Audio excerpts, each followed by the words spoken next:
Le 11 avril prochain, c'est la journée mondiale de la maladie de Parkinson et pour l'occasion, l'association France Parkinson organise ce week-end une journée de conférences, débats et animations. Un événement virtuel et en ligne dont on va parler. Et on accueille Éric Labrude. Il est membre de l'association France Parkinson et membre du comité du Calvados. Bonjour à vous. Bonjour. Alors pour commencer, est-ce qu'on peut déjà redéfinir ce qu'est la maladie de Parkinson qui affecte donc le système nerveux et dont les causes ne sont pas toujours connues? Alors la maladie de Parkinson, c'était la deuxième maladie neurodégénérative après la maladie d'Alzheimer.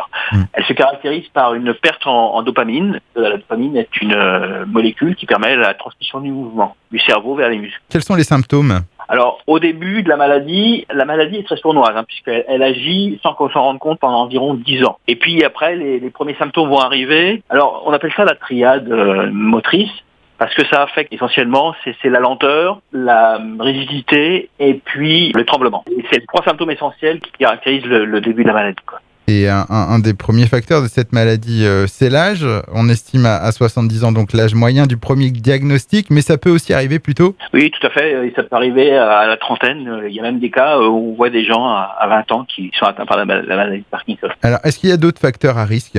Alors, c'est le problème de cette maladie, c'est qu'on ne connaît pas les causes qui sont à l'origine de la maladie.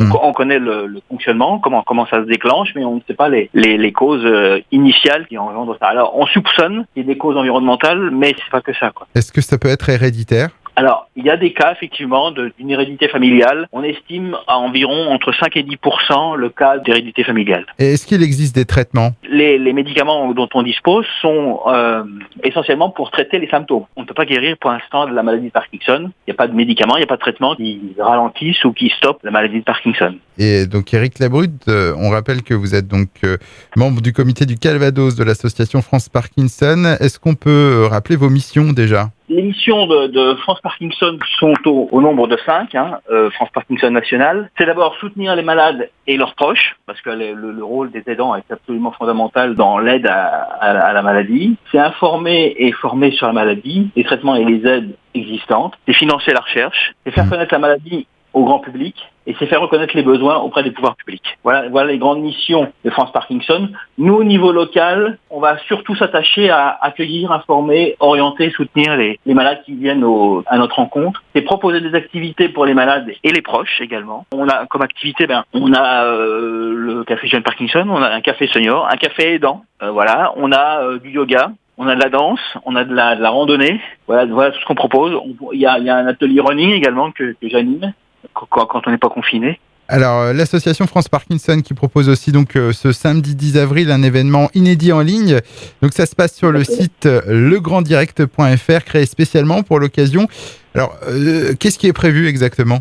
Alors, ça va durer toute la journée de samedi. Il va y avoir 3 tables rondes qui vont se succéder, qui vont être filmées. Ça se déroule à la Cité des Sciences à la Villette. Et puis, donc, la première table ronde, c'est à 10h. Donc, bien évidemment, on peut suivre ça en ligne sur son ordinateur. La première table ronde, c'est sur l'aménagement de l'habitat pour faciliter le quotidien des malades. Ensuite, on va enchaîner avec la reconnaissance des droits. Comment faire valoir ses droits quand on est atteint de la maladie de Parkinson. Et ensuite, un sujet un peu plus intimiste, un peu plus moins simple à aborder, c'est la sexualité quand on est atteint de la maladie de Parkinson. Et le public peut participer, peut poser des questions? Alors oui, effectivement, ça sera interactif. C'est sous forme de chat. Ouais. Un moyen de poser des questions et il y aura également des parcours types de santé et les gens pourront poser des questions au personnel qui seront disponibles et aux spécialistes qui seront présents. Et c'est donc ce samedi 10 avril de 9h30 à 18h sur donc ce site internet legrandirect.fr. Précisons que c'est gratuit et sans inscription et que si on n'est pas disponible,